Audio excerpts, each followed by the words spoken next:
Today's new book is The Remarkable Farkle McBride by John Lithgow, illustrated by C.F. Payne.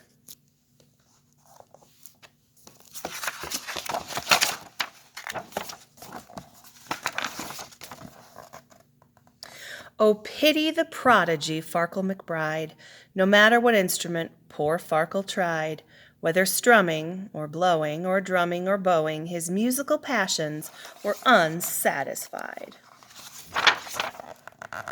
When Farkle McBride was a 3-year-old tyke, all freckly, bony, and thin, he astonished his friends and his family alike by playing superb violin.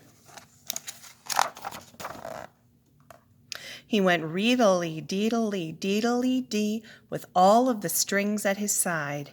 Reedly-deedly-deedly-dee, the remarkable Farkle McBride. But when he was 4, Farkle played it no more. In spite of his parents' beseeching, he shattered the records he used to adore. He smashed up his resin, ripped up every score. He threw fiddle and bow to the living room floor as he shouted, "Enough of your screeching!"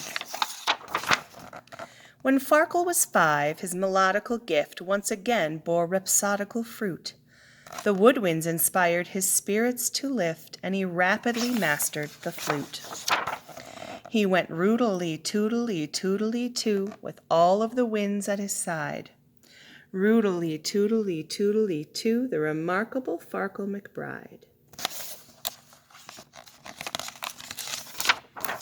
But at 6, Farkle flung his flute into the lake. Notwithstanding its lyrical trill, he stamped on the dock till you'd think it would break. "That's it," he exclaimed, "I've had all I can take. That tootling gives me a brutal headache. It's so wimpy and whiny and shrill." When Farkle was 7, a different sound rekindled his musical flame. He became the most expert trombonist around, and the boulevards buzzed with his name. He went vroompity-doompity-doompity-doom with all of the brass at his side. Vroompity-doompity-doompity-doom, the remarkable Farkle McBride. But at 8 he declared, to his parents' despair, and as everyone else might have guessed, "I can't stand the trombone with its blat and its blare. That racket is more than my eardrums can bear. So return it or throw it away, I don't care. I despise it, just like all the rest." When Farkle was 9, both his father and Mum were bursting with pride and affection, for Farkle learned xylophone, cymbals, and drum, the entire percussionist section. He went boom, bash, clang-a-clash, all the clamor that he could provide. Tinkly, bang-bong, bumpity-crash, the remarkable Farkle McBride. But soon he fell prey to his usual gloom, despite all the praise and the flattery.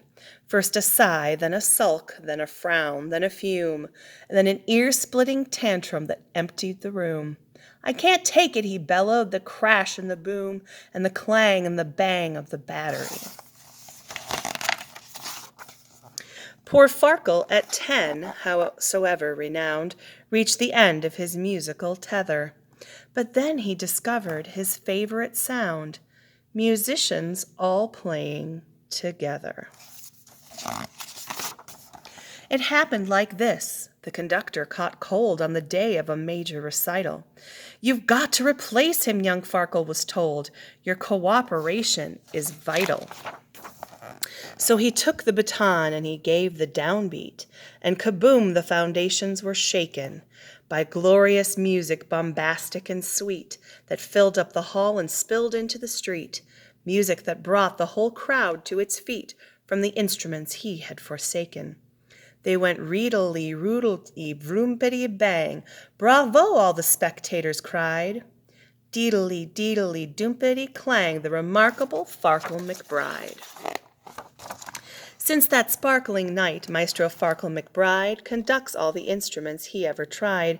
His happy heart sings to brass, drums, winds, and strings, and Farkle's at last satisfied.